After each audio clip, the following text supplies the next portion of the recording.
The 10-minute drill. This is a big one. Covered by Universal Roof and Contracting. The difference is universal. On 1010XL. Let's go, let's go, let's go. Hit it.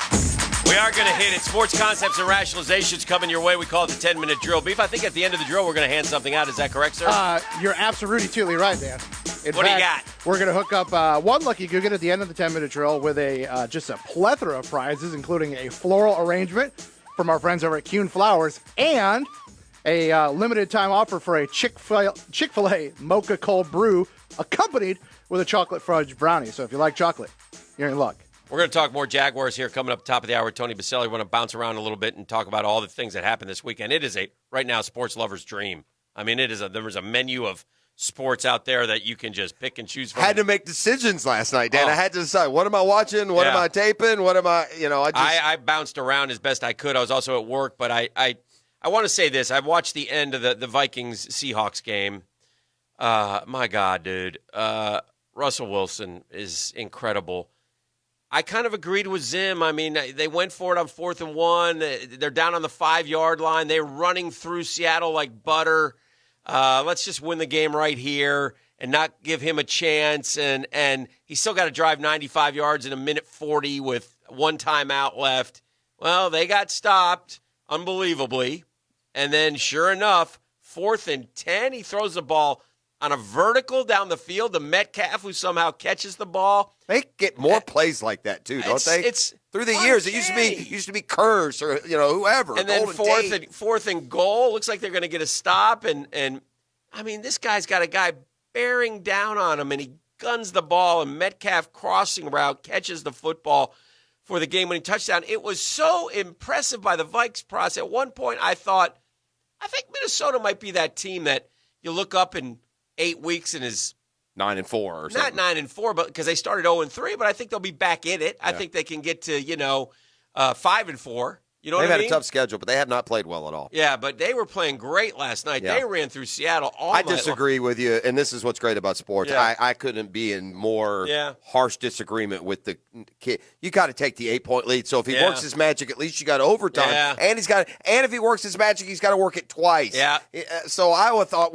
In fact, I was about to go on a tirade at one point today. I'll tone it down now because I know you disagree and because I semi-respect your opinion from time to time.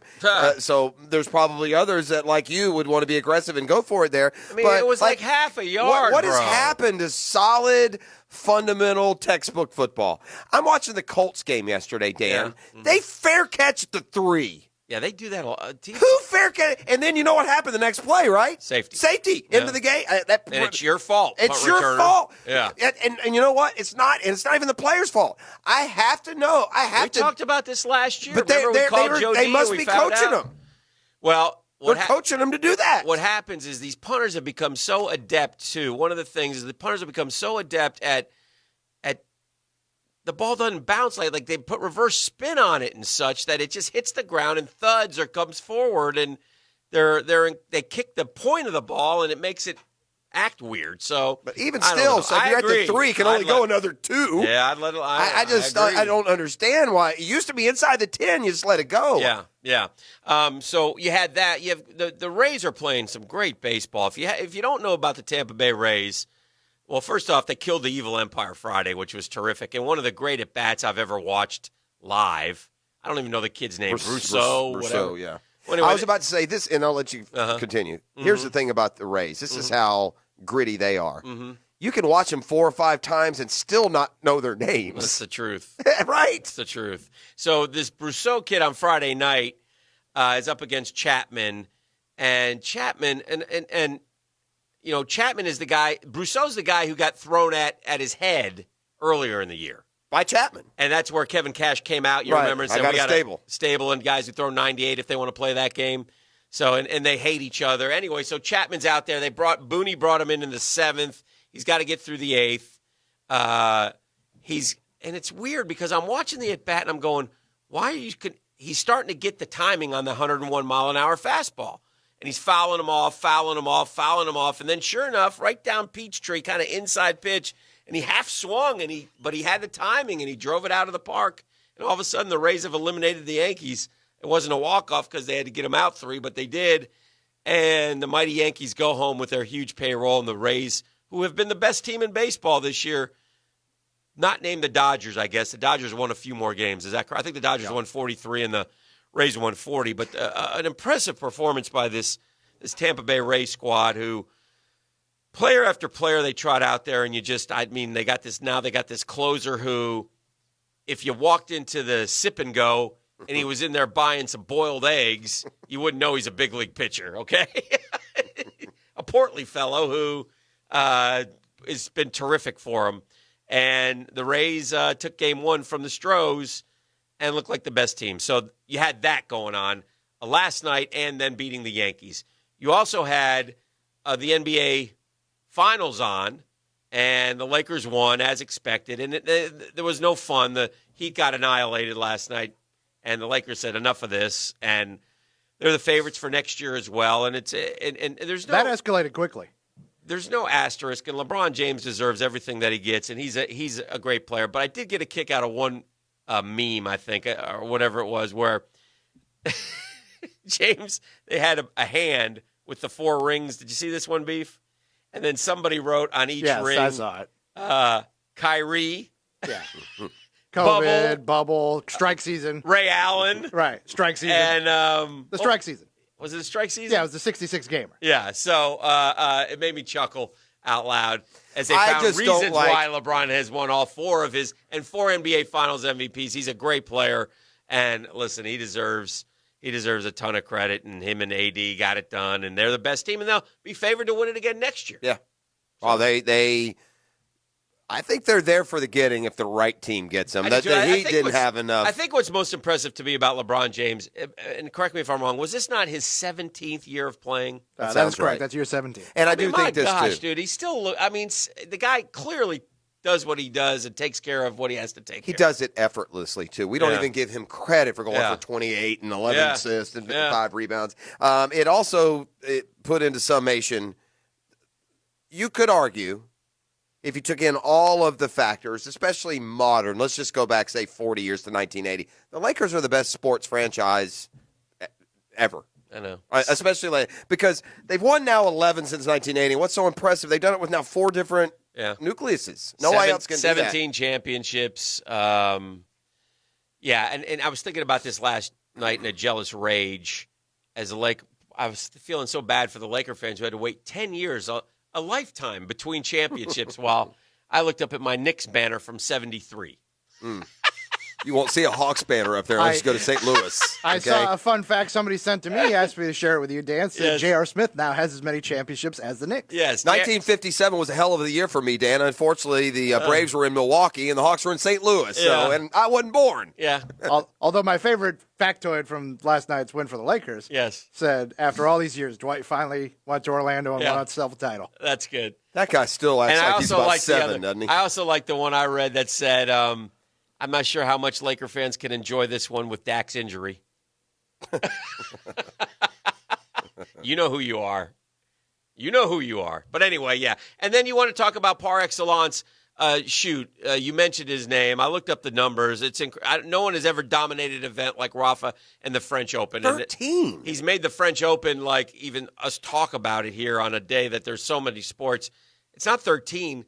He's 102. Yeah. He won 13 French Open championships. And Jeff, if he gets to in a way, is that a detriment to his overall legacy? I can't include him with Federer and Djokovic. I'm sorry. You won them all at one spot, bro. Oh, he's won 7 others. That's nothing. These other guys have 20 also. Yeah. Or close to it. Yeah. No, it's 20, 20, and 17. I know. That's what I mean. Close to it. Feds is 20 and Djokovic is 17. He'll end up passing them both. If Djokovic had won, it would have been 20, 19, and 18, which would have been kind of cool. Yeah, we've gone through, the degrees of separation and how one of these 3 has been involved in basically every major tennis event for the last until the last years, one. until the U.S. Open. If Rafa, Djokovic, when he had to, leave because he messed up, not because he got beat. If Rafa gets to the semis at the French, 26-0. Well, I believe it. That's against the best competition. Listen, it's incredible, but I do think that overall he'll never be up there with those other 2 because he's so, I mean, that's fair. Single court successful or single surface successful. He's still a great player, and he has won on the other surfaces. Don't get me wrong. And in fairness, a lot of the greats have a surface that suits them. Yes. They win Wimbledon 7 times. Yes. But 13 is like almost unfathomable. And he's won I think the last 4 now. He's had these unbelievable streaks. Anyway, it was great. Well, Dan Mullen came from the Urban Meyer tree, but he's a lot more Steve Spurrier than Urban Meyer. He can adjust, he can adapt. I mean, let's keep in mind now, Dan Mullen, 3 years here in Gainesville, he's not running the system that he's comfortable with. I love Dan Mullen, but in a fit of rage Saturday after the game, he got off base a little bit with the fan thing. It's like, listen, let me clear something up for you real quick. The Florida Gators lost because their defense was awful. Yeah, and has been all 3 weeks. Jeff, I looked it up last night. Texas Tech, North Texas, and 2 others who shall remain nameless because I can't remember them, are the only 4 teams in the Ole Miss, are the only 4 teams in the country to give up more yards per game than the Florida Gators. They are 5th in the country in giving up the most yards per game. By the way, do you know who's 6th? Bo Pelini's LSU Tigers. Wow. 59-58 final from the Swamp. I don't know who's going to win, but somebody's going to score one more point. You know than what? the other And here's guy. the thing too: the excuses are over. Jeff. At Ole Miss, it's the first game. It's Lane Kiffin, offense or the defense. No, the second it's 3 game, out of 10. the It second ain't game, getting fixed. yeah, it's not getting fixed. By the way, let me take you back to one thing that annoyed the living hell out of me as far as the coaching on Saturday. This is the one complaint because Defensive coaching is the only thing I can what I'm complain talking about. Yeah, because the offensive, Dan Mullen is. Let me take you into the mind of a Texas A&M Aggie offensive tackle. All right? All right. Down, pass play on 2, Wise, jet, Z, sweep, blah, blah, blah. On 2, ready, break. Okay, let's see. I'll block this guy in front of me. I'm a Texas A&M Aggie offensive tackle. Down, set, hike. Okay, this guy, this guy's not very strong. Push him. Hey, wait a minute. What's that in the distance there? What's that? Kellen, you still got time? Okay, good. What? Oh, that's a blitzing guy. Hey, guard, you get him. I'll slide over and get this guy who's running from about, 40 yards away and blitzing. Not quite How that many far. times do they blitz from 30 yards out, dude? Like behind They the can't linebackers. Get there. Yeah, I don't know. Sneak up! My gosh, dude, these exasperating. corners and safeties, they blitz from a mile and a half. Here I come. It's also What a are we rare. doing? It's also a rarity, and really now that they fall into 10th and are barely in the top 10, it really is amazing. Though I do believe that I looked it up. Florida is the only team ever to be in the top 10 with 0 linebackers on their roster. That's never happened before. Well, do we have a linebacker? Yes. Do they dress? They dress? He played on Saturday. I don't know if you do. You remember a guy named Don McNeil? From the Dolphins. Yeah, he was out there Saturday. Didn't he ran drown or something? No. Don McNeil ran into a guy named, I think it was Isaiah Spiller on a 4th down play, much like his dad, Don McNeil Sr., did with Riggo in the Super Bowl, and bounced off him like and Isaiah Spiller ran on 4th and 2. Oh, there's nothing here. I'll just pop outside and run off this Don McNeil Jr. and run into the end zone for a tutty. It was, the defense is just, it's my God. DB Pugh. 12 of 15 on 3rd down. I believe me. 12 of 15, and I got an idea. Let's go for it on 4th down, too. Never got better. No adjustments, never got better. Nothing. You literally, at the start of the second quarter, you turn to whoever you watch this. I guess the last person with the ball is going to win this thing. Yeah. And sure enough, it's exactly what happened. And look, you and I had this talk off air. Mm-hmm. This don't look like no playoff team. No, they're not going to play. They're more nor- like a 7-3. Yeah, they're going to go about 7-3. Yeah. And the offense is going to, It's like a waste I said, of a great it's Spurrier. offense.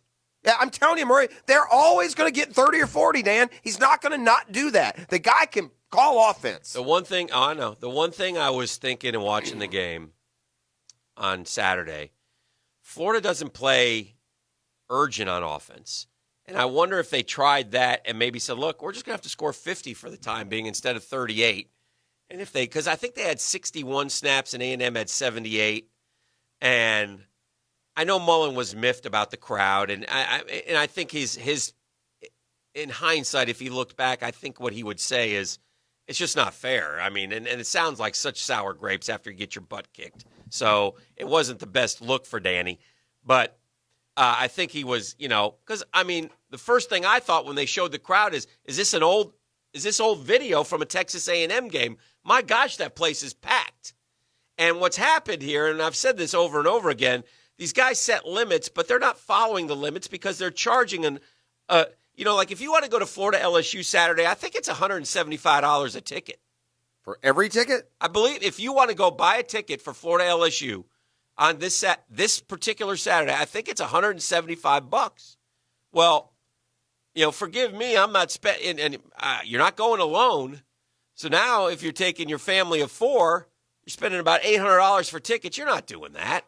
I'll watch it at home on TV. Sure. So what did Mullen like? Mullen basically said, "Look, the governor's opened it up. We need 90,000 in the swamp on Saturday. You're not getting 90,000. A, but Strickland's not going to allow it. B, settle down, Dan.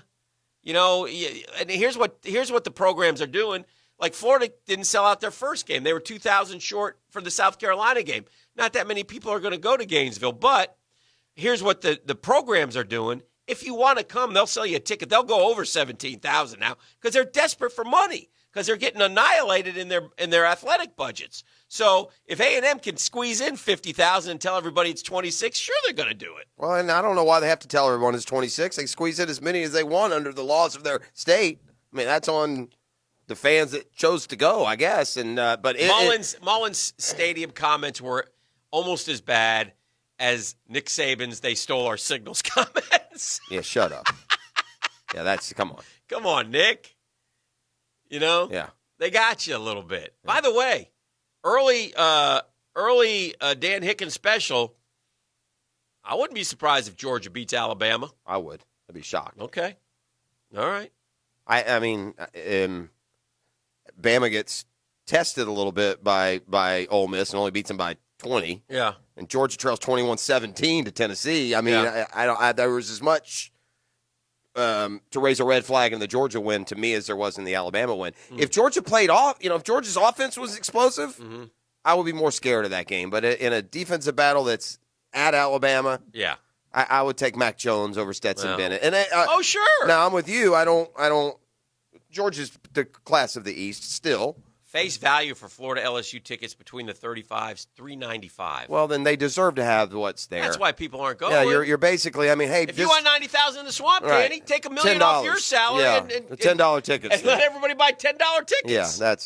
Yeah, that's ridiculous. Anyway, a lot to talk about today. We're just getting started, but those are some of the other concepts. We'll turn our attention back to the 1-4 Jacksonville Jaguars, who I don't know suck. Sorry, Junie Bug. My late great departed mother hated that word. Yes, she did, and you use it often.